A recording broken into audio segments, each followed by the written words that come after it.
Hello, folks. I'm Craig T. Stewart, and I'm here with. Jeff Mayhew.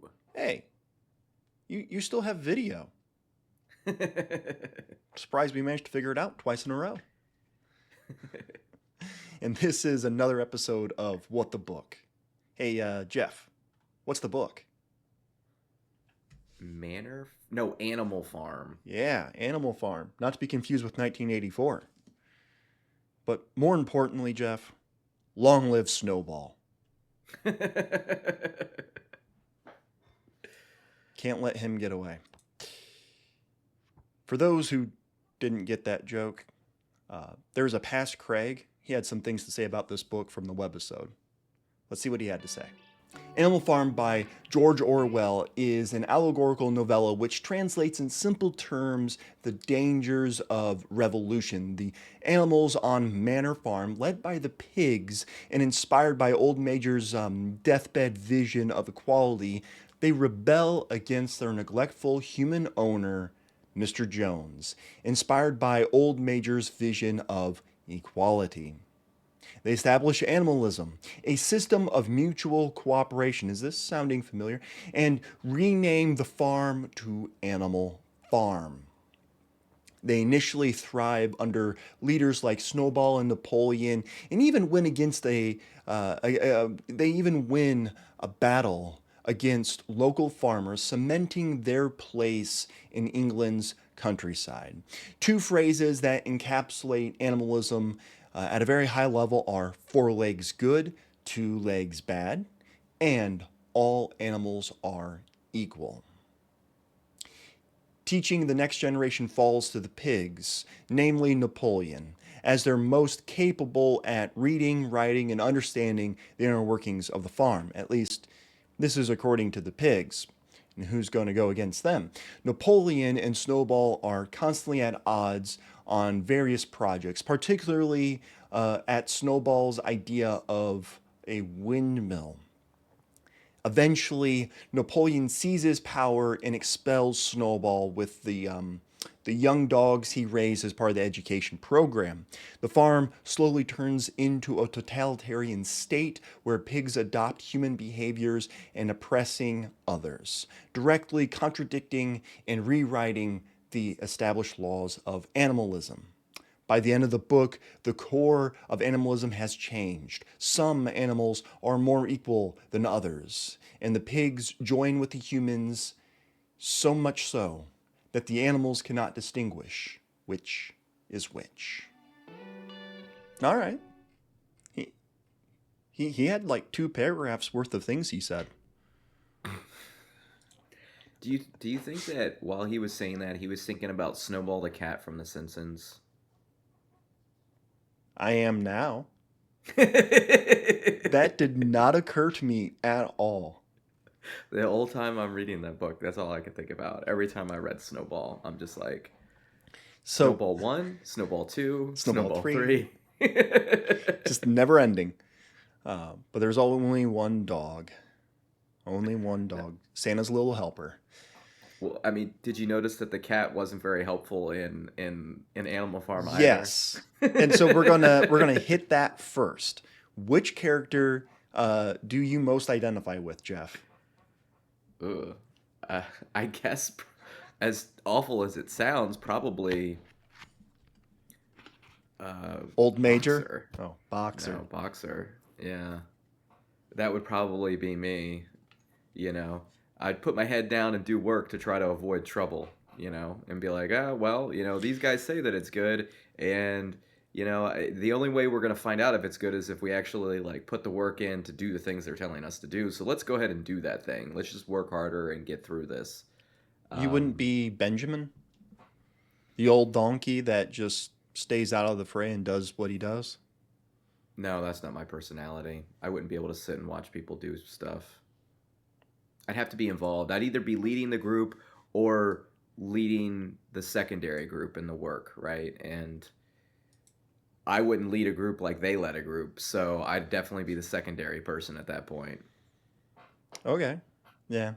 I was thinking about it's like the one that I most identify with would have to be the cat because voting on both sides to determine whether or not what I would normally eat as prey, as being animal or not, human or not, that sounds like something I would do. That way I can't lose, right? Also, if it's not fun work, goodbye. I'm out.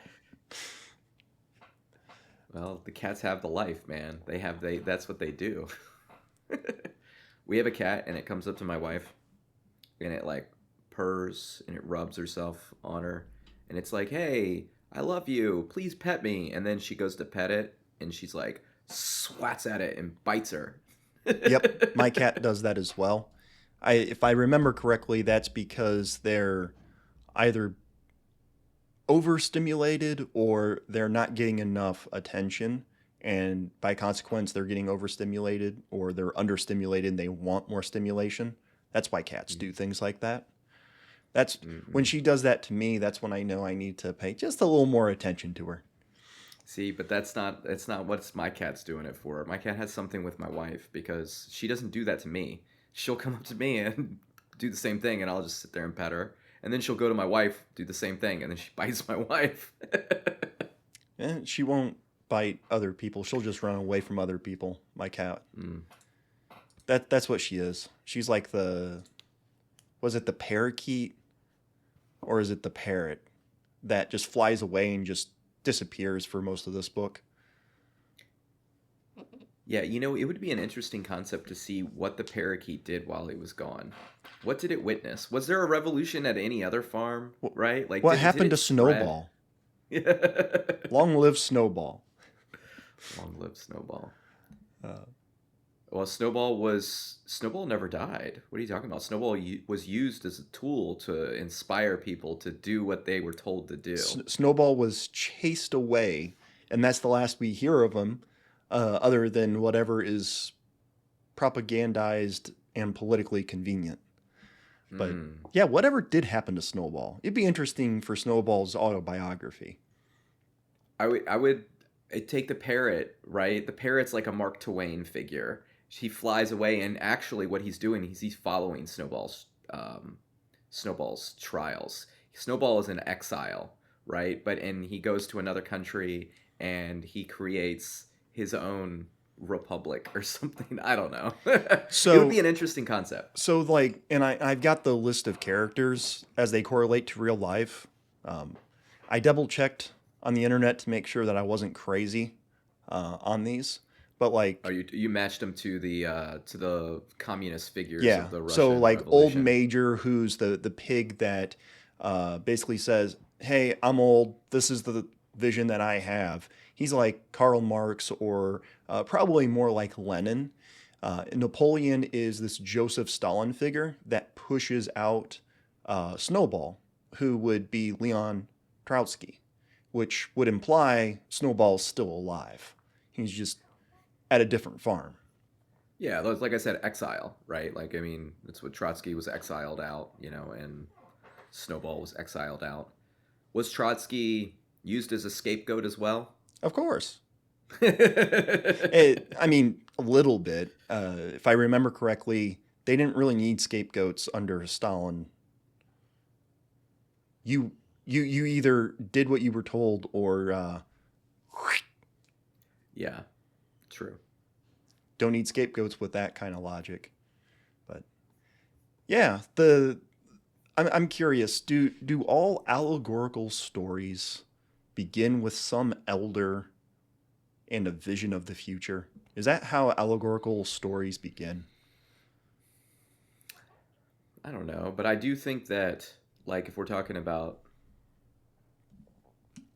how do how does change occur or why does change occur, I mean, I think that's the crux of it. You got somebody who's lived in a long period of time, who've watched a lot of things, who probably has a lot of opinions that maybe they've never really been able to express or had the power to, make happen, and they kind of get to a breaking point, or it maybe not even a breaking point, but a position in their life where now they have enough power to start to leverage what they want to do, and so they take advantage of that power and they use their wisdom to inspire and guide others in a direction that they believe they should go.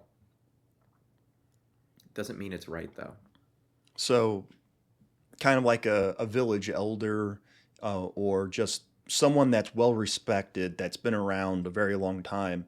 And even if maybe they don't intend it to go the way people take it, try and think of an example in American history. Maybe you're better at this than I am. But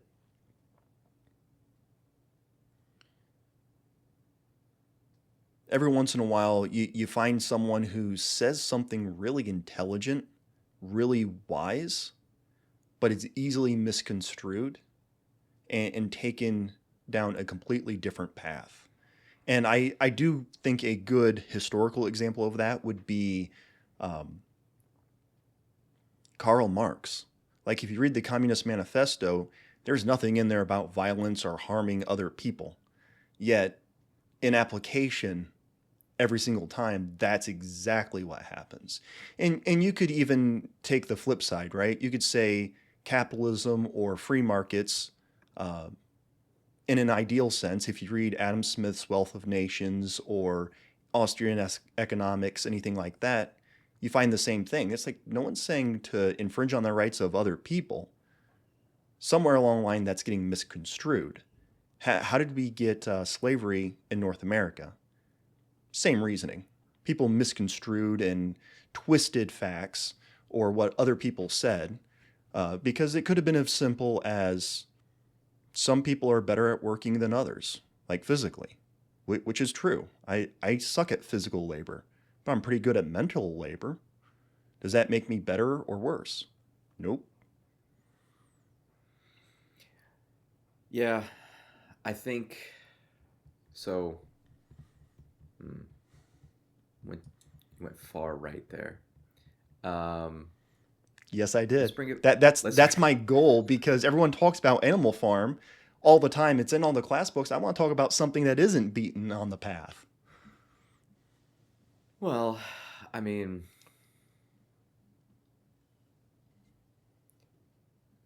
Animal Farm is a lot about a lot of different things, in my opinion. I mean, you're talking about the concept of the class warfare, the division between capital and labor, the division between humans and their abilities, right? And it's told Animal Farm, why did Orwell use animals, right? Because it was a really clear and concise way to explain the differences between people and what we're good at and what we're not. When we all look the same, right? Yeah, maybe our skin color is different, but we all have the same physical attributes. Four We legs, all good.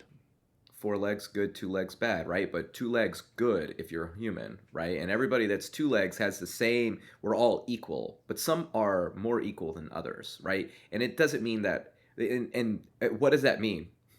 It means that we're not equal, right? Like we all, it's not to say that we don't have, there shouldn't be equality among rights of man. It means that each man has different strengths and weaknesses, and that we have to work and cooperate together to be successful. Um, and Animal Farm, the way that they tell the story, with the animals and the fact that, like Boxer, right? He's the mule, he's the one doing all the work. That makes the most sense because that's what he's bred to do. That's what he is capable of. It's a strength of his. But the pigs, right? They learn to read and write, and now they're the intellectuals. They're the leaders of the group. Yeah. Um, They're the only ones of the animals that can really learn to read and write, uh, and excel at it.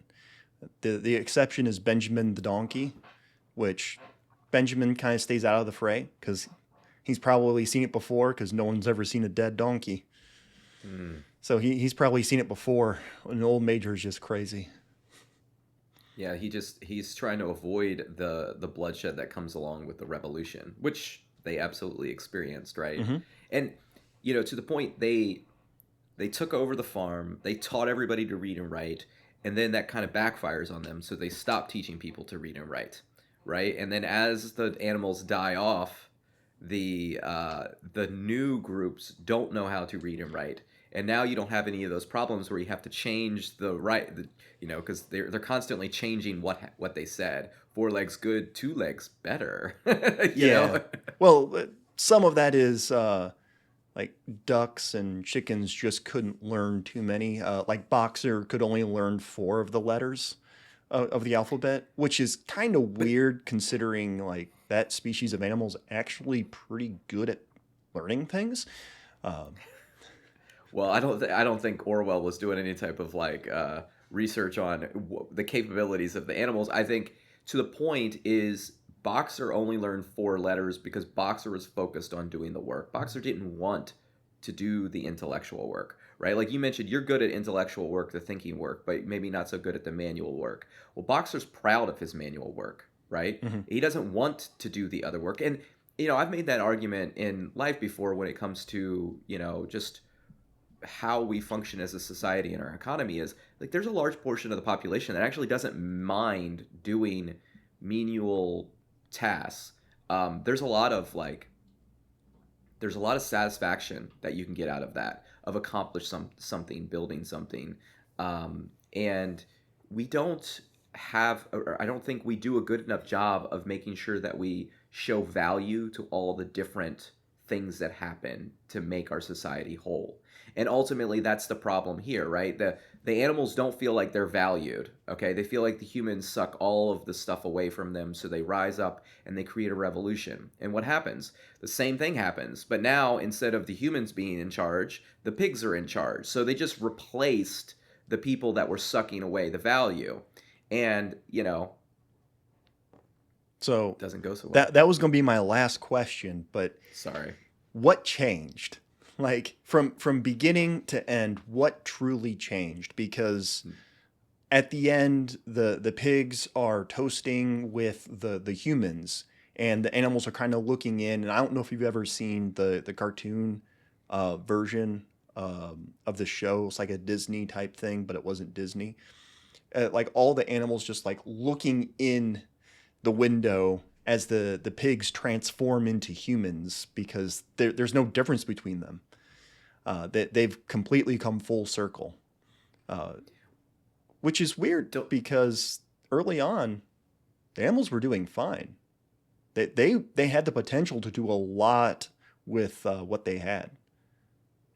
They had potential to do a lot with what they had, but they needed somebody to lead them and to guide them. And then the person that rose up to take control wasn't really focused on the original goal. He was focused on his agenda and his interest. And I think that's what happens in society is like the people that rise up to lead us. They have their own interests and agendas, and they're not honest with us about that. What they say is, "Hey, we're going to do this thing that you want to do, and we're going to make this life better." And then people give them power, and then they get kind of like Boxer stuck in that situation. It's like, all right, well, I can either this person's already in charge. I have to be loyal to them, or you know, what am I doing? What is the purpose of anything at this point? So, and you kind of start to hope and pray that things are going to be okay. And at the end, nothing really changed. Yeah. Well, and it's a gradual, call it regression back to the status quo, right? Because the revolution starts, they are successful. The first year, they do really well. They're going to build a windmill. Um, and things look good, but the pigs are slowly taking more and more. Whether it's the food and stuff where they used to share it with the animals at Animal Farm, because they weren't really selling it other places at the beginning. They started doing that later when they realized they need different kinds of resources. Because they created a rule that you couldn't trade with others. They boxed themselves in, and I think this is the crux of most political movements, and is like if you have a political movement that says you can't do a whole bunch of things like limits, that's not the political movement for freedom, right? And again, where was their struggle?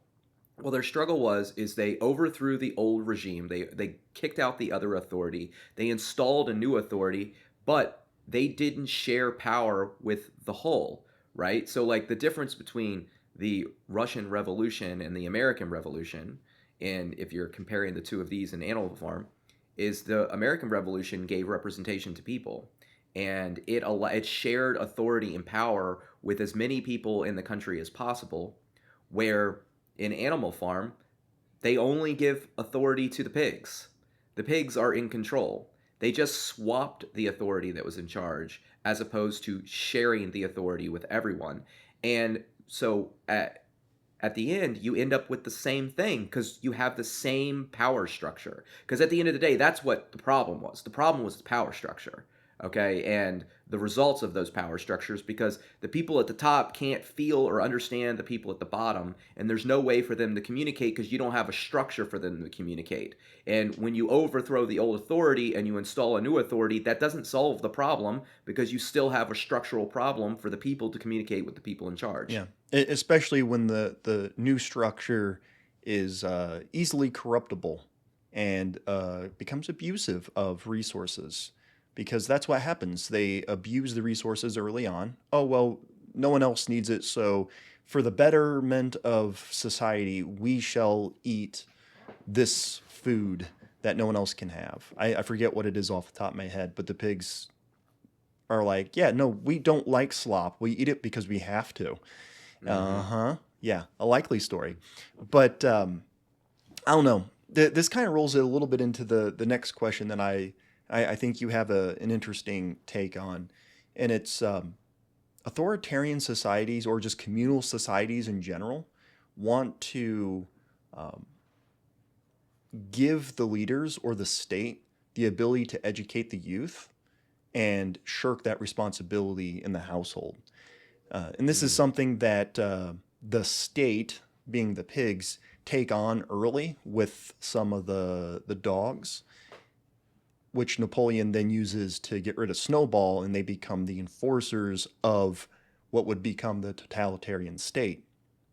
And I find that very interesting because of I don't know, every time the state gets involved in education, it seems to co opt and corrupt children against their parents, against tradition.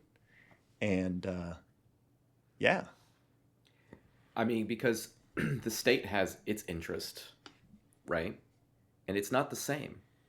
And again, it's a matter of shared authority, right? It's not to say that the state can't have some sort of say in an educational structure. I mean, we saw that post Civil War with Reconstruction, and I think that it provided a lot of fruits, right, for people, especially for those who were, oppressed and weren't able to learn for a really long period of time. And it is something that people need. They need to be able to read and write to be able to reach their potentials. However, when the state takes total control over that and they don't share the authority with the parents or the individuals at the ground level on what you're learning or how you're learning or when you're learning or at the speed you're learning, and they just say learn this thing, do this thing, they're no longer educating. There is a difference between educating and indoctrinating, right? And I think what we see in Animal Farm is indoctrination that ultimately backfires. Like we said, when they take Boxer away, everybody can read the side of the van, and at that moment, Napoleon's like, maybe this reading and writing thing isn't so good. I can still make up lies because they're not as smart as they could be because I limited what they read and write. yeah, But now I understand how dangerous this is to me as the authority. I can't just do whatever I want anymore because now these people can figure it out, or these animals can figure it out. yeah. Well, and that's an interesting point there, and we can discuss that next. But the one thing that stands out to me, and it's something that I don't think the everyday person talks about enough, is America's education system, how it's modeled, is in most ways like the Prussian system. During industrialization, the Prussian system was designed not necessarily to teach a holistic view of life skills, but to teach what is needed for workers to do their work effectively, Mm-hmm. whatever that may be. And that has its merits. It works very well when you're industrializing in very specific tasks, create skilled workers, but it doesn't create um, new things. It only builds on what's already there in a lot of ways, because you don't have Yeah. thinkers that are trying, you don't have engineers per se, although you can create a skilled laborer that is an engineer, but you don't have that mental capacity to grow and change and create new things like we had from the Enlightenment. And Well, you look at the school system. You go back to the 2000s, right? George W. Bush, the No Child Left Behind, the whole SOL, uh, standards of learnings that they created for the nation, right? They centralized a lot of this information. And they said, you need to know every grade level, you need to know this thing about this topic in order to go to the next one. They even made it a rule that you had to pass these SOLs to get your degree. It didn't matter if you took the class and you passed the class and your teacher thought that you knew it. Now you had to pass the SOL, and the state had to know that you knew this thing before they would have let you go on. And they are not talking about education. They're talking about indoctrination. They're saying you have to know this thing. well, They're creating, look at the STEM classes, all these things that they focus their energy on, and they say you have to know this. But what gets lost there are all the kids that actually want to learn. I can't tell you how many times I was in school that I would ask a question and my teacher would respond. Several different teachers would respond the same way. That's not going to be on your SOL, so we really don't need to focus on it. We have a limited amount of time to teach. I only they have a end limited up, amount of time to teach you things, and I have to teach you this, or I get fired, and you don't get to pass. yeah, So we're not going to actually talk about the thing. But the reality is, there's no learning there at that point. You're not learning the anything because learning that others. is there is limited because you're teaching to a test, to meet a bar. You're not going to Right. go as far as you can. You're not going to raise the bar. You're not going to go past the bar or add different bars. These are the four things you have to know. After that, I don't care. And what this does is it creates something called learned helplessness, right? It tells the kids that are in the class, don't even bother to try to learn. Don't read on your own. Don't educate yourself because nobody cares. Nobody wants to talk about it with you. The authority in your life that's supposed to be guiding you and helping you to expand your range as a human and your understanding and knowledge of what's going on, they're telling you to stop, right? And so, like, if they're telling you to stop, what's your incentive to keep going? That.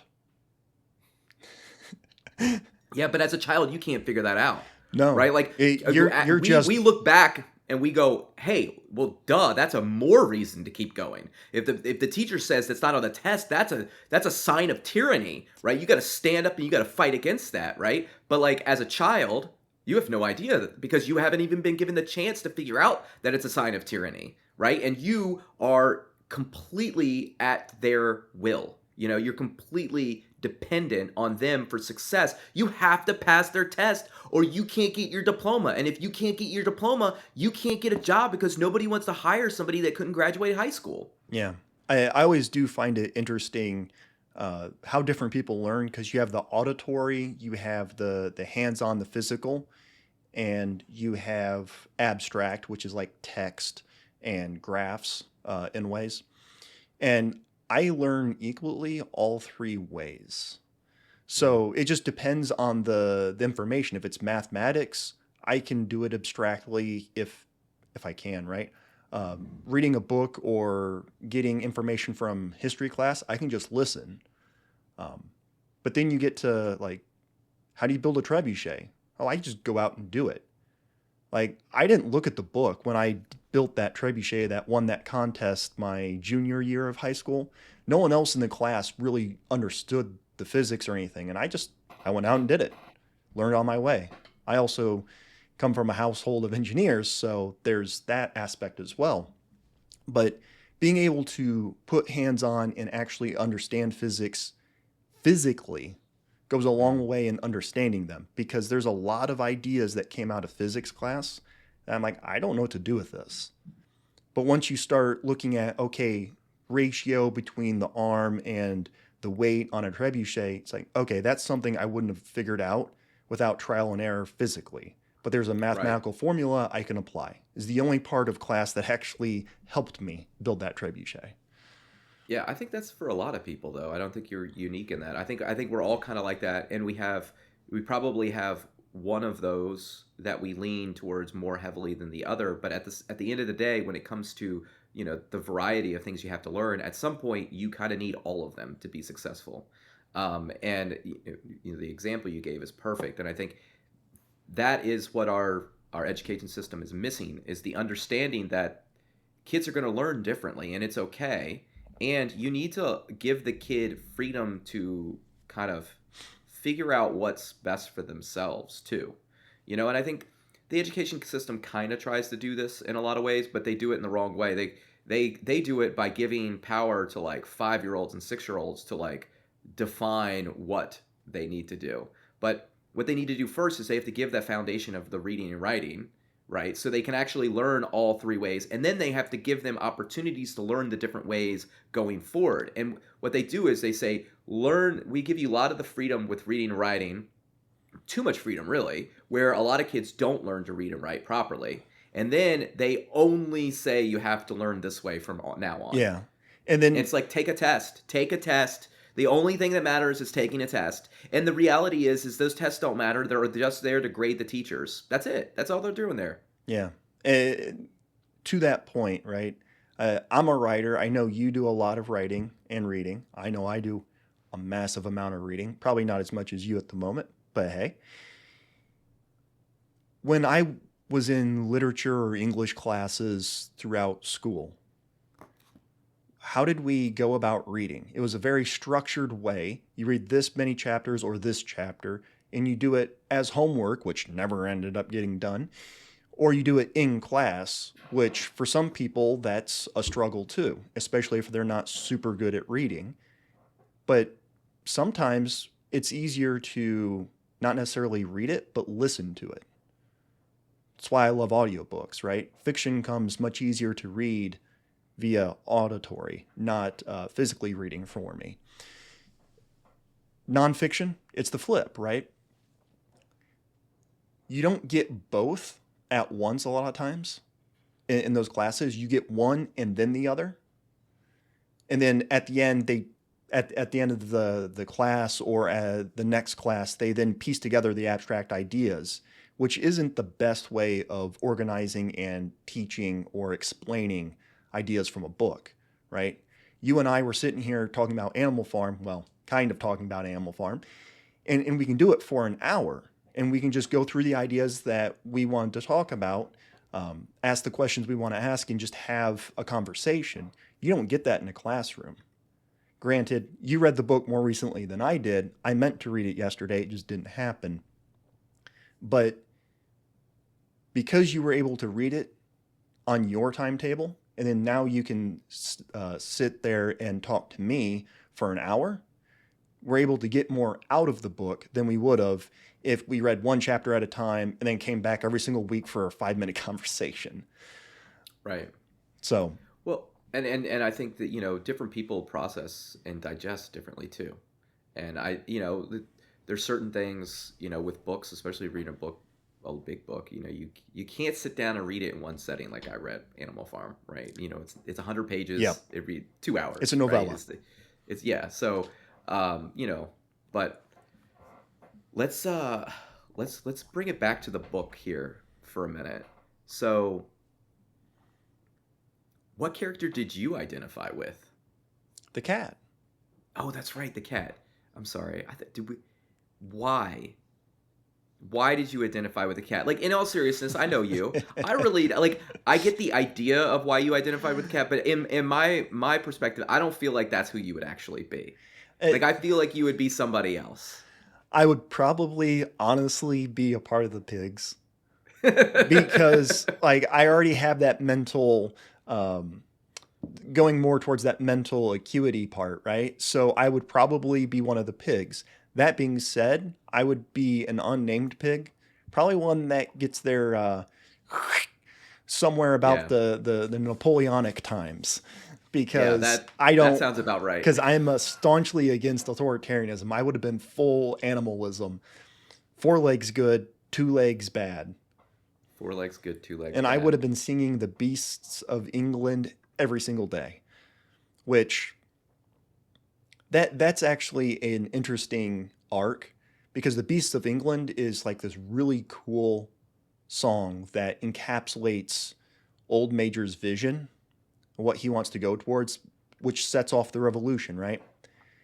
And then people forget it over time, and as the elder animals die off and the new animals come, they know the tune, but they don't necessarily know the words. And so they might hum it or chirp it or whatever from time to time. But by the end of the book, their national anthem, if you will, has changed. Mm-hmm. It's glorifying their glorious Napoleon, good old Comrade Napoleon. And they don't even realize that things shifted over time. And that's because over time we forget where we come from. We forget the revolution. We forget the ideals that we were pursuing. So the revolution happens because they don't like the status quo. They want to make it better. But Napoleon, right? Napoleon rises to power because the people want progress, right? Napoleon comes up with this idea for the windmill, and he uses tactics to get rid of his adversaries. Snowball. And oh, I'm sorry, Snowball. So Snowball comes up with the idea of the windmill. Napoleon uses Nope. propaganda to convince people later on that he's the one that did it. And Napoleon rises to power and gets Snowball out. Yes. Right. And so I think this tells us a little bit about, progressivism, right? This idea that life can be better, and that the people, only reason that your life is miserable is because the people in charge aren't doing enough to make it better. And if we just focused our energies and efforts into this thing, climate change, whatever it may be, life would get better and would be okay. We just have to work really hard, and you have to work really hard, and you have to do the things that I say, and I will be in power, and everything will be okay. But do you follow the same rules? Well, and so that's where we're left with is they build this windmill to make their lives easier, which, by the way, was completely against what they were for, right? They thought the humans lazy for pushing all the work onto the animals, Mm-hmm. right? And now the animals are trying to create machines so they don't have to do work. They are shaping themselves to be the humans, right? Humans don't like work. Animals don't like work either. Nobody likes work, right? Like, work has to be done, and we're all trying to find a way out of doing the work. And really intelligent people find ways to manipulate others into doing more work with the promise of doing less work. Which I'm going to touch on that, and I'm going to go back to the question that I had about the windmill. There's no reality where we invent something, at least historically. Maybe the future we have a different kind of reality to look at. But whenever we invent something new to save ourselves work, the cotton gin, or electricity in a general sense, motors, so on and so forth, cars, there's always more work to do. Like, yeah, those jobs go away, but our population went from like 1 billion people to closing in on 10 billion, and we still need more workers. Right. Like, you never run out of work, no matter what you do.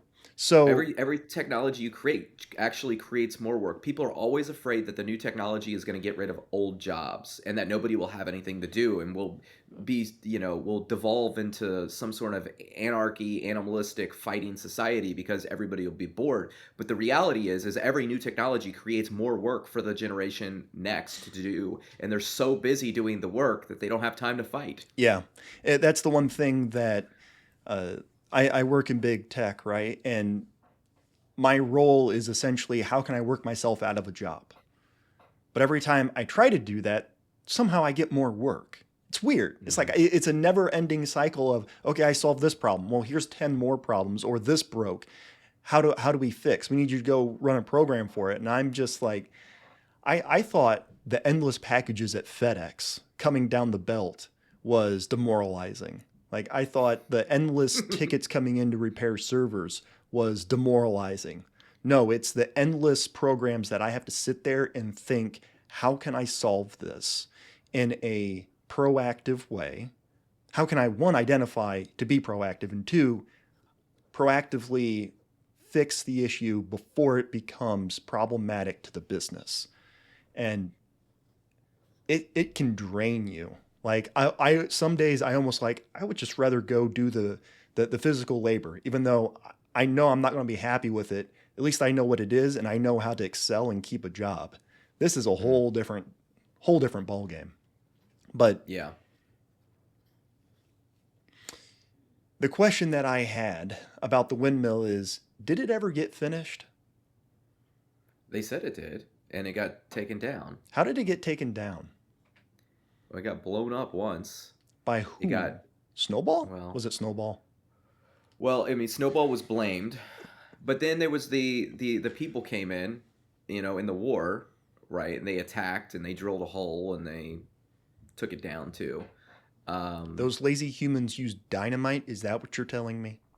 that's what it appeared to be. I would say the first time, I would say it's totally plausible that Napoleon destroyed it himself, right? Because now that it was built, it probably wasn't going to deliver the results that he thought it was going to result in. So he figured demolishing it was better than everybody finding out that he was a fraud. Right, because the first time it kind of caved in on itself. Because what did Snowball? I think it was Snowball that said it. We build it 6 inches thick. We need to build it like 12 inches thick or whatever. It's like Yeah, we'll just build it thicker and bigger. It'll be right, fine. That totally right. solves all problems. Yeah. But I mean, I mean, we don't really know. Like we're very clearly that Napoleon is lying about Snowball, right? And I think it's kind of weird because a lot of the animals that die in that Napoleonic, the reign of terror that takes place, um, they No say offense to that Napoleon, the they good one. were. There is no good Napoleon. They say they were working with Snowball. They say that he came to me in a dream, right? Like Snowball's not no longer a real person anymore. Snowball is this mythological figure that is still leading them from beyond wherever he is. Yeah, he's the scapegoat to all problems.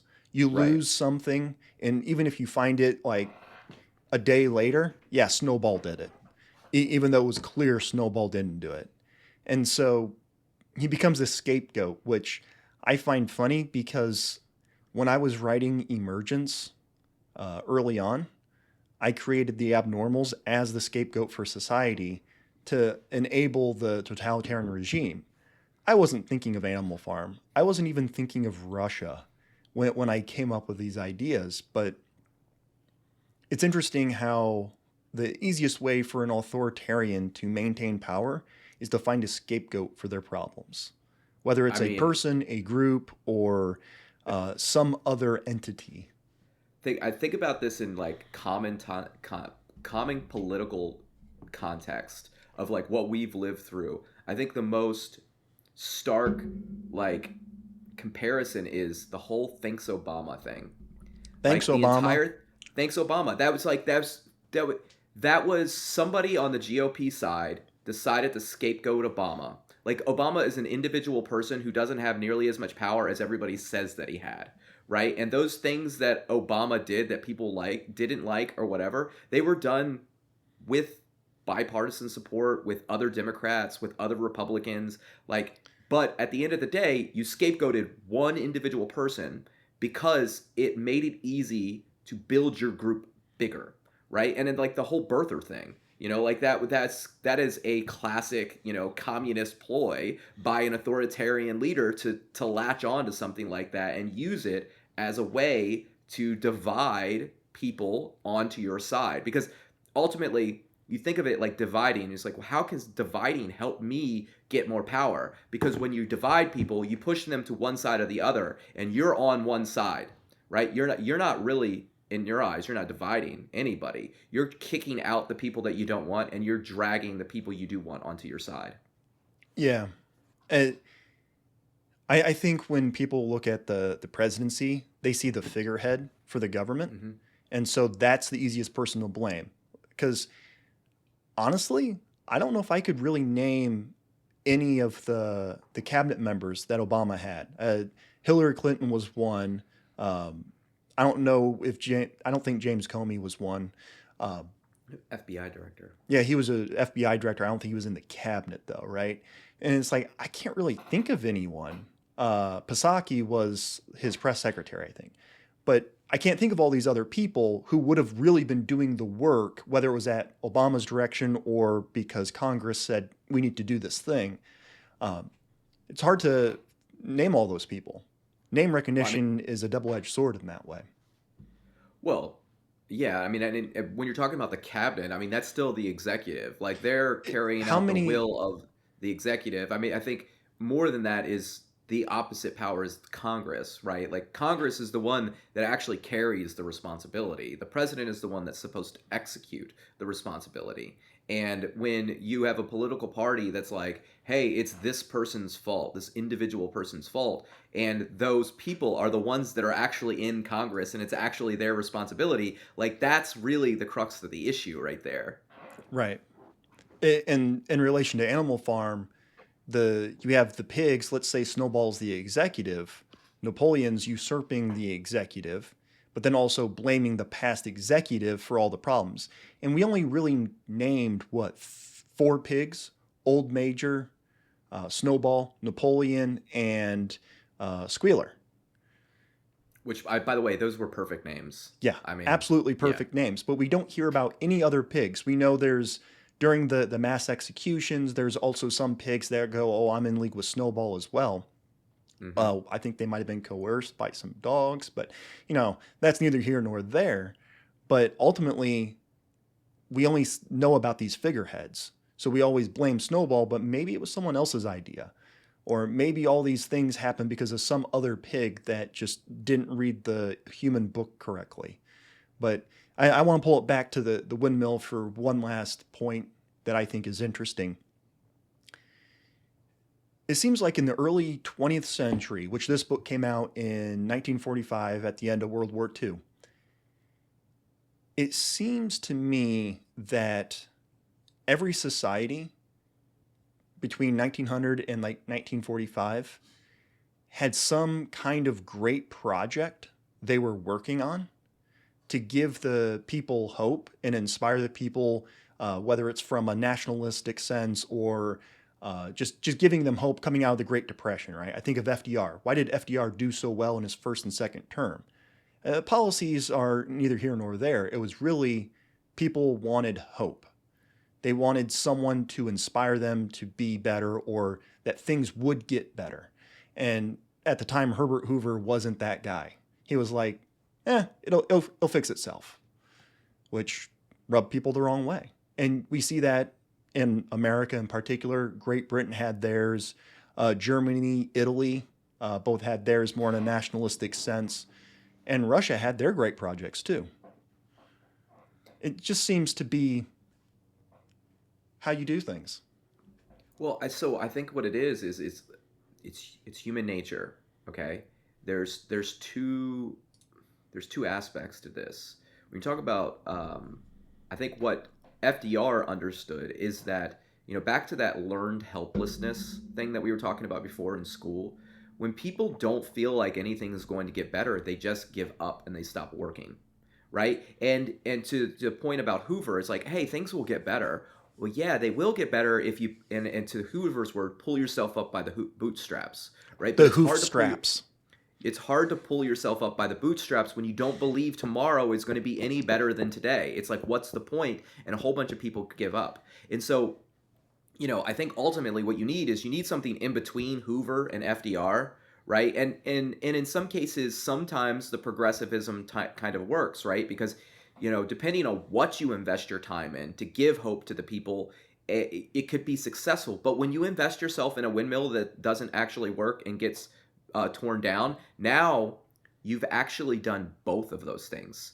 You've created a system of learned helplessness through progressivism. You've set the goals and the achievements so high they can never be met that people are going to work themselves out. They're going to tire themselves out. They're going to get to the end. They're not going to get any results. And now they still want to give up. Unless you're a boxer, then you just will work harder.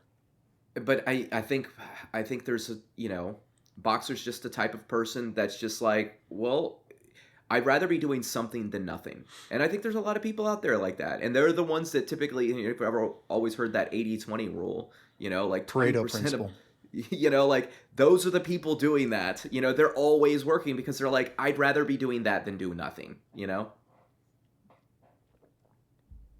Yeah. People like FDR understand that too. And they capitalize on that. Again, I'm not trying to demonize FDR. I know they're. I'm absolutely all fan of doing that. But at the same time, you have to understand FDR was really great at two things: strategy and human psychology. And he used those time and time again to get what he wanted done, for good or bad. But ultimately, he brought a society that was a collection of states that weren't doing so well into a united states of America, which ended up being the manufacturing powerhouse that won World War II from that perspective. You also have the Russian perspective of human capital, not just manufacturing and dollar capital, for lack of better words. But I don't know that. I would look at FDR and say he's fascist, right, or authoritarian in a more extreme sense than most people would. But this brings up the great question that I have, and it's the next one. Is there an event in this book that signals the change from rebellion to abject authoritarianism? That is a good question. I can answer it first while you think. The rebellion usually ends when the leaders are removed. And so I look at Snowball getting chased away, and then Squealer demeaning him, basically saying, no, he wasn't a great leader. He ran away. He's not a good guy. Bravery's not enough. We need someone that also has loyalty and obedience. These things are more important. You guys have it. All you animals have it. Snowball didn't. And I think that was the change from we're no longer in a rebellion to this is the totalitarian regime. You do as we say, you believe what we say. And I think you can look at Russia as a great example. When Lenin dies, there's kind of a power struggle, but Stalin does a great job early on of saying, nah, you're either with me, and if you're not with me, clearly you're a Trotskyite. Mm. Yeah, I guess I guess it's the windmill. It's the idea of okay, we overthrew the old regime. Now we must make progress. Now we must grow. Now we must be something different than what we originally said we wanted to be. Okay, so instead of what happens, what spurs from the windmill being built in the education system with the dogs, you're saying more, well, we said these are the rules of Animal Farm, and humans are lazy. However, once you have that, mm-hmm.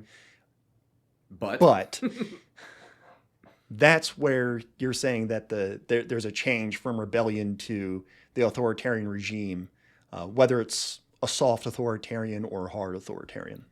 Yeah, because in order to get that thing done, you have to then submit to that idea. You have to give that person power to institute the change that they're trying to make. And, back to the power structure, you submitted to one person's idea. And the authority was not shared amongst enough people or animals to debate and figure out if this is what they wanted to do. They kind of just accepted their fate, because they probably were really tired after the revolution, and they probably didn't want to fight anymore because they never really wanted to fight. If this was always a small group of people's idea, the rest of them were just kind of going along with it. Well, yeah, the smart people in the room that were speaking, they sounded like they knew what they're doing. So yeah, I'll go with that. I don't have a problem. The people that are loudest in the room get their way. It's a microphone. That's not true. I'm very loud in every room, and I'm well, here. Here, let me help you. my coffee mug also says it. It just so happens to be what I wore today. I did not intend it to go this way. Well, the shirt, once I put the shirt on, I had to use the coffee mug. History matters. There you Yeah, go. there's mine. Yeah. But we've talked about Squealer. We've talked about the education system. The gaslighting of Squealer, the process that happens through, what, 2/3 of the book, it comes and it comes and it comes. And we, the readers, we can see it very plain. But the other animals are like, no, that's not exactly how it was. But Squealer finds time and time again a way to readjust the information or to regurgitate the information in such a way as to go, are you not really part of the rebellion? Like Snowball wasn't brave enough. We need loyalty and obedience, and he just didn't have it. Or no, we absolutely had the rule written that no, it wasn't that no one could live in the farmhouse. It was just you couldn't live and use human technology in the farmhouse. Right. I mean, they just made up the rules as they went along. Well, They did what they wanted to do, you know? and this was the genius of the original rules. They're very plain, they're very simple. And then you just And they add made a them comma and you make it more complex. yeah, but they made them simpler. So actually it was complex. There were 7 rules, I think it was, right? But they transitioned those 7 rules into one. 4 legs good, 2 legs bad. Right. And then they forgot about the other 7. And they lived off of 4 legs good, 2 legs bad for a really long period of time. And then when other things started to happen, they started to think, well, wasn't there some other rules there too? And they would ask about those rules and they would say, oh, yeah, but it's actually not the way that you remember it. And because you weren't practicing it and reciting it every day and you didn't read it, these the animals had forgotten. And so now it was easier for the people in charge to manipulate the past, to manipulate the history. And it's kind of the point, like, well, what I complain we're living in today, right? Is most people listen to the people in charge, the Trumps, the Obamas, and they let them manipulate them because they don't know their history. They don't know the rules well enough, and they haven't taken the time to study it, and so they're kind of left in dependency to follow these people.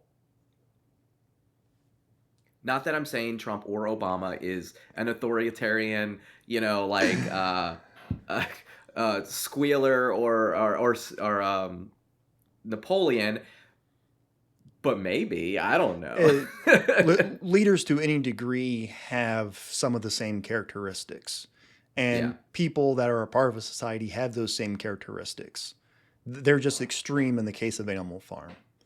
Right. But I do want to point out the readjustment versus reduction, core inflation versus inflation. Is it a war? Is it a conflict? Is it, is it legal or is it lawful? Like there's word choices matter.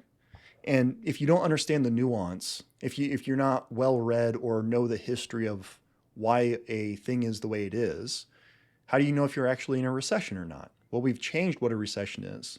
Same thing with inflation over time. And maybe it's for the better. Maybe the math works out better. Maybe not.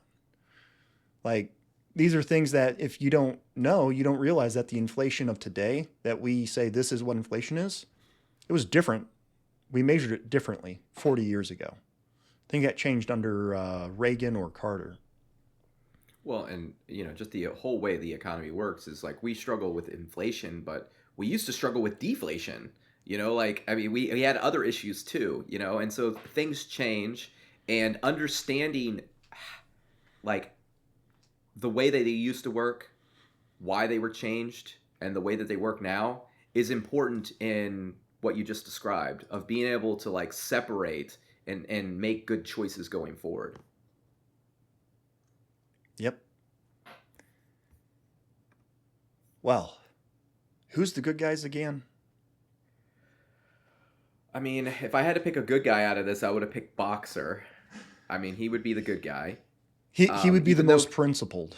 But see, here's the thing: in concept, he's the good guy, but in action, let's say that they wanted Boxer to do something else. Let's say the work that Boxer was doing was going into like murdering a whole bunch of people, but Boxer's not even aware of it, right? Because he's just doing the work. Yeah. He could absolutely be the bad guy, right? Because ignorance is not an excuse for tyranny. Like, open your eyes and pay attention to what's going on. Uh, what dystopian novel is it? The one where everyone sees in black and white. There's no color, and they're in a city. The I don't Giver. think I've seen that. Oh, I haven't seen that. The I Giver. haven't read it. My kids have read that, I think. So in The Giver, the main character's father, um, basically, if there's something quote unquote wrong with the child that is born, they just put him in the incinerator, Mm. and doesn't think anything of it. That this is just these are the rules. This is what I do. I must work harder, or I must follow the policy. And they don't actually have any understanding of what they're doing or the consequences that they're. That is people that have power allowing themselves not to have power, so they don't have to make hard decisions or feel the burden of responsibility. Because ultimately, that's what responsibility is. That's what leadership is. It's a burden, right? And the people at the top, the pigs, they feel like they deserve more because they've taken on this burden, even though they didn't take it on equally. They didn't share the authority. They didn't share the responsibility with anyone. They just decided for others. And that's not really how it should work. Yep. Do you have any standout lines? Yeah, I have a whole bunch of them. I wrote them down on my Twitter feed. I'm just going to read through them real quick. Hold on. We've already mentioned a few of these. 4 legs good, 2 legs bad. Napoleon is always right. Always. Tactics, comrades. Tactics. Long live the windmill. If Comrade Napoleon says it, it must be right. Then we seem to have won back what we had before. Long live Comrade Napoleon. 4 legs good, 2 legs better. All animals are equal, but some animals are more equal than others. So the tactics, comrades tactics. You know what it reminds me of? It reminds me of the person that defends the person that they voted for by saying, well, he's just playing the game. That's how the game's played. He just has to play the game. It's the system. The system's corrupt, right? But if we look, Napoleon didn't change the system. He just became the system. Well, he became the system and then changed it over time. But He changed it to fit himself. yeah. But that's what the system was. The system was always designed to fit the person at the top. And that's what they were trying to change, and they didn't actually change it. They just changed the person at the top, which has been my argument in modern politics, is we keep on complaining that the system's broken, and people stand up on a stage and tell us the system is broken, and then all we do is we give that person power to become the system. When in doubt, decentralize it out. Hey, you made it rhyme. I love that. Well, I'm going to steal that, and I'm going to tell everybody I came up with it. wow. Delete this recording so nobody knows that you did it. Oh, no. What have I done? I've given away all my good ideas. What about you? What did you have standout lines? I think it was the bravery's not enough. Loyalty and obedience are more important. Because it doesn't matter how much you do. Like, if you're not loyal and obedient to whoever's in charge and just doing whatever they want you to do, even like, so if you're given an instruction, go solve a problem, and you go and you solve it, if you didn't do it the way they wanted it done, you're still in trouble. It's like the bravery of trying something new, creating this whole new system, going out of your way, working twice as long to solve this problem once and for all and create this mechanism. Great. But we didn't want you to do that. We wanted you to follow this process and do it this way. And you still get in trouble. And that applies like professional work, that applies in personal life and family, so on and so forth. And there's some amount of loyalty and obedience that's needed. Like children should be obedient to their parents. Friends should be loyal to one another. But just the just saying, no, bravery is not enough. Going and doing the right thing or doing the thing that's the best thing to do isn't always the right thing. And that all comes from just that one phrase. Yeah, I think it even goes back to what we were talking about with the test, right? It's like you have to know, you have to pass the test to pass school, right? You have to do the thing that I tell you you have to do. Okay, what I say is enough is enough. And I think we are kind of already made the point, and you're making the point there is like, well, life is nuanced, right? It's never just one thing that is enough, okay? It's a multitude of different things that makes it successful. Yep. Yep. Words matter. Words do matter, and actions matter, behavior matters. And I think that's the key is like the words and the behavior of Napoleon and the leaders did not match, right? And I think we could look at that in our modern day leaders. Like, I mean, go all the way back to LBJ, right? Like Nixon, the words and the behavior of the people in charge do not match. And until we get leaders that actually match their words with their behavior, we're really not going to have progress. We're always going to be stuck just changing out the person in charge of the system instead of actually changing the system. We, yes, but there's also the counter of in pursuit of perfection, of looking for the most principled person, sometimes you end up without progress either. Because Well, you and never I think, actually find that principled person, or that well, principled that, person is impossible to reach, or they don't want the job. Like we've been talking about that for decades. All of our presidents are lawyers, or some variation thereof. All of our politicians are lawyers, or some variation thereof. And I use all in loosely here because they aren't all, but the ones that right. tend not to be tend to be the better ones that actually represent what they said they're going to represent. They have more principles. It's weird. I think, what was I going to say to that? Darn, I lost my train of thought. I'm sorry. I had something good too. We have to be careful about pursuing the ideal principled person. Oh, so there is no ideal principal person, right? And it's the person there's always somebody that's going to sell you the ideal version of the future. And people want to buy that because it makes them feel good. And the person that is principled is selling you a realistic version of the future, right? Like I want to uncap the house. Mm-hmm. People say, "Hey, is that going to make everything better?" No, it's not going to make everything better, but it'll make it a little better. It'll help us get forward. It'll help us progress, right? Like, but there is no one answer. Like, I mean, let's just say it out loud. Build the wall. Like, build the wall. Like, it's not it. It is. It's just a goal to drive people towards with no real like. It, There is no way to finish that to accomplish your goal. It's always been nuanced. You made it simple to bring people together, to lift you up into power. And it was never about building the wall. It was always about getting power. And that's what all of our politicians do. And I'm not trying to pick on one side or the other mm, because it's like the healthcare thing with Obama. It's like we're going to do healthcare and this is going to make everybody's lives better, but it didn't make yeah, it everybody's only lives makes better and some it isn't people's going to make lives better. Like the exactly build the wall, there's only some pieces of the wall that need built. The right. rest, like physically. And when you say build the wall, it implied the physical sense.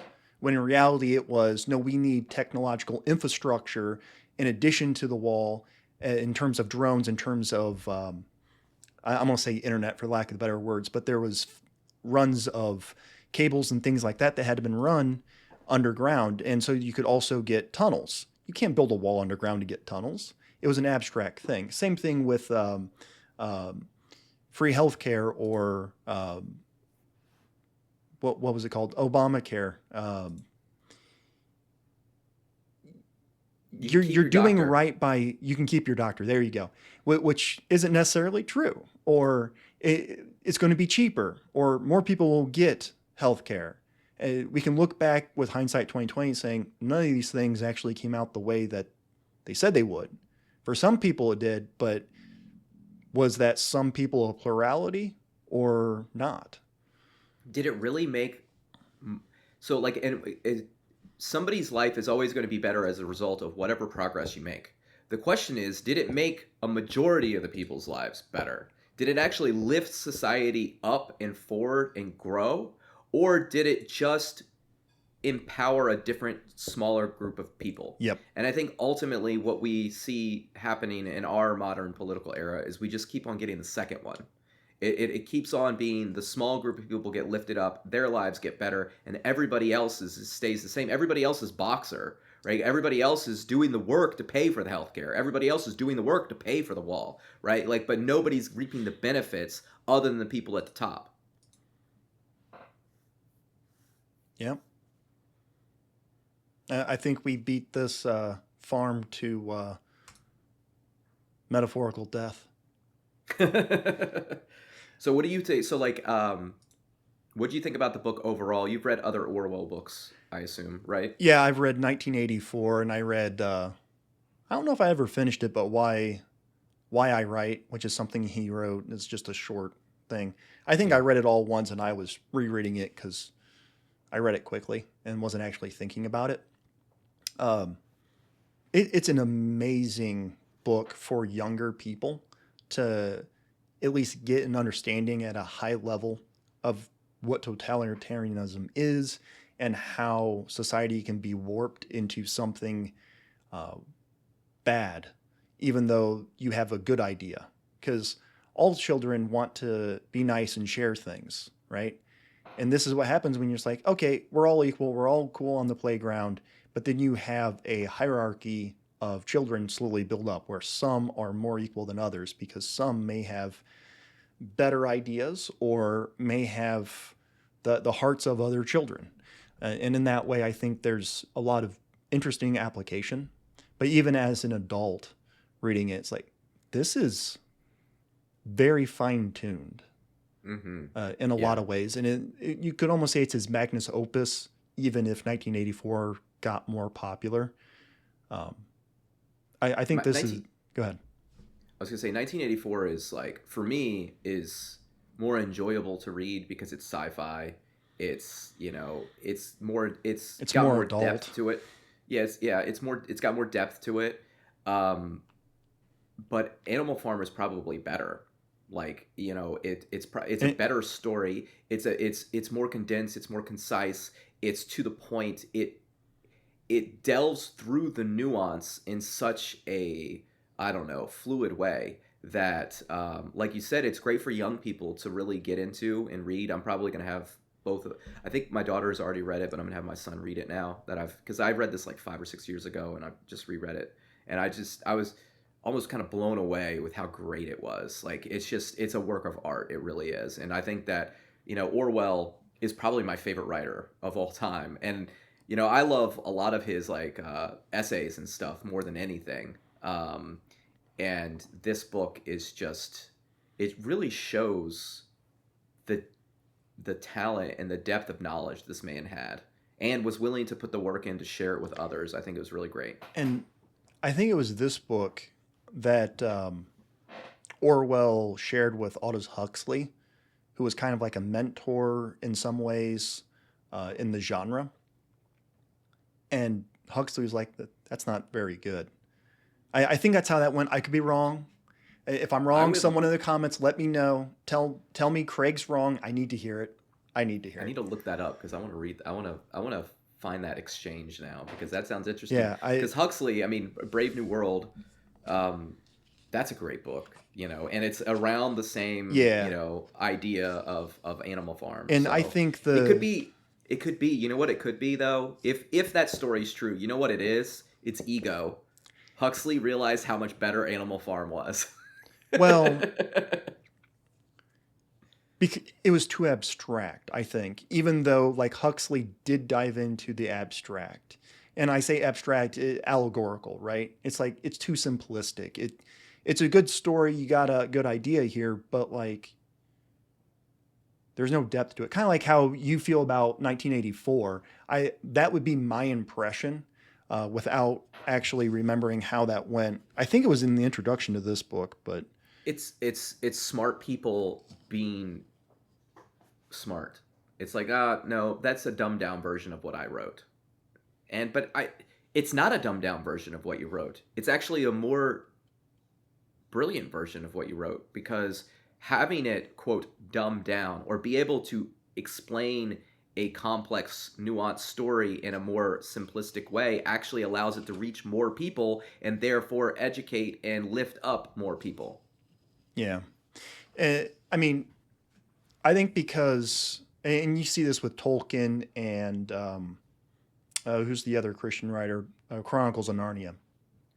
Lewis? Yeah, C.S. Lewis. They have a dynamic with some other writers where it's like, hey, what do you think of this work? And it's like, oh, it's good, it's bad, or I don't like it for these reasons. And they have those differences of opinions.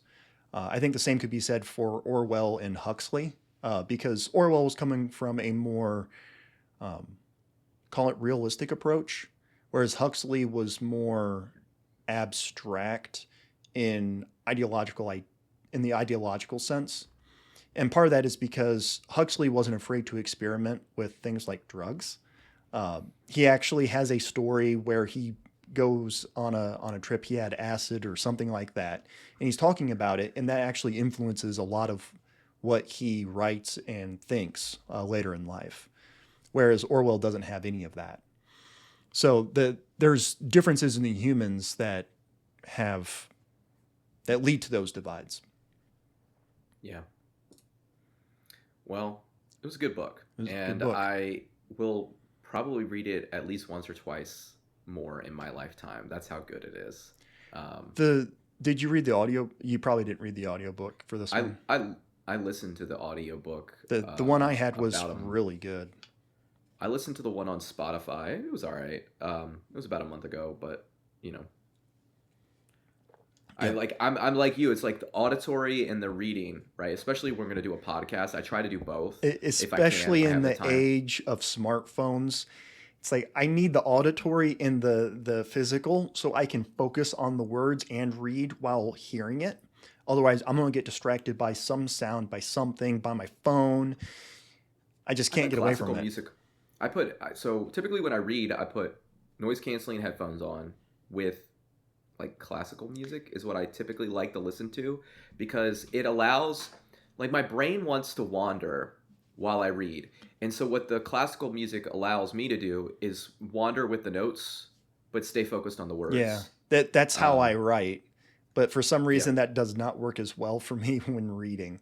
Like if it's Yeah. background music, if it's low enough, my problem is I like to crank the music up. Um, I don't know. I might have to try some smooth jazz or Ooh, smooth jazz is really good too. I use that one meditation minute. music would probably work really well.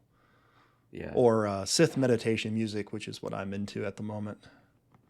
What's our next book, Craig? Journey to the Center of the Earth by Jules Verne. Hmm. Did you see I sent you some book recommendations that we should read? Yeah, I think I The Quiet replied to American. it, but I never put it. I never put it in the document. The Quiet American. We need to read that one. And that other one I read, the I Am Human, I think it is. What is it called? No Longer Human. You would love that book. And it's actually, that would be great because it is a better version of Breakfast with Champions. You said The Quiet American and No Longer Human. Yeah. Okay. So The Quiet American is a story about Vietnam, the Indochina War. And it came up in a book I was studying on the Vietnam War. It sounds like a really great book. I'm probably going to read it regardless if we read it together or not. But and then the No Longer Human, I just happened to pick it up at the bookstore. It kind of spoke to me after the fact that we just read Breakfast of Champions. I like read the back of the book and I'm like, this sounds interesting. And I read it and I was like, wow, this is like, I wonder if Vonnegut read this book. I really do. Yeah, I can add them to the list. We've already got quite a few books to still go through in the backlog, but we can. There's never enough time for all the books we want to get through. That being said, it like something like No Longer Human. If you want to do a webisode on that, I know a guy Oh yeah, I could do that. because you can read it on your own time. Take 6 minutes out of your day to record it. Send it my way. I'll slap some what the books on it. So you even own the book. I don't own the book. Well, I already read it. I'm poor. I don't have the ability to just buy more books right now. I buy I'm poor too, but I just choose to spend my money on books. That's it. I gave up alcohol. I gave up fantasy football. I gave up flag football. I had to sacrifice all those things so I could afford my books. And you know what? I'm okay with it. Like it's not a sacrifice at this Yeah. point. Now it's just choices. This is what I want to do with my life. I'm trying to stick to a budget on my books, whereas before I wasn't. Oh, I The thing is, I'm running out of Audible credits to like, get books from there. But I have a backlog of books. Like, how many books behind you have you read? Actually, those you probably read most of them. It's the other bookshelf you haven't. I don't know. I think I've read most of the books I have Yeah. in my catalog. To be honest with you, I mean, there's probably about 100 that I haven't read here, but I've bought them to study, and I'm not. I typically like study things in groups, you know, so you can kind of expand your knowledge on it as you're studying it. And I'm just Yeah. not there yet. Like I've got a whole bunch of books on, you know, Chinese history, and it's like I'm going to get to Chinese. I'm going to have a month where I just read Chinese history 1 month, right? And I just haven't got there. So I think I just I'll get started there. reading something about Chinese history. Huh. Yeah. Great minds think alike, I guess. But yeah, Journey This was to... this was a Japanese guy, and that's what makes it so unique is it being written from the Japanese perspective in almost this American materialistic way. Yeah. We haven't actually covered like a biography on this, have we? No, we haven't. We're going to have to change that. Yeah. That sounds like a couple months from now problem. All right. So next book is Journey to the Center of the Earth. Jules Verne. I mean, we're both sci-fi guys, and Jules Verne is like one of the OG sci-fi writers. So it should be interesting. I read the child version of Journey to the Center of the Earth when I was a kid, but I don't remember it at all. I've never read it. If you never mentioned this book, I don't know if I would have known it existed. Which is weird considering how much sci-fi and stuff I read. Like, I don't know. It's like Hitchhiker's Guide to the Galaxy. It's like I've never touched that. The show, the movie, the book, none of it. I watched the movie this year with my kids. I haven't read the book. It's on my list, but you know. But everything's on my isn't list. Hitchhiker's Guide to the Galaxy where the answer of life is 42? I think that's the right book. Yeah. Well, that's all we have for now. Let us know in the comments what stuck out the most to you. We'd love to hear from you. And for those tuning in on Spotify and Substack, please like and share. For those on YouTube, kindly give us a thumbs up. And you can check out the Substack version of this podcast for older episodes and future books we're looking at reading together. And you can find all links for What the Book at craigtstewart.com. With all that said, have a good one, folks. Peace and love.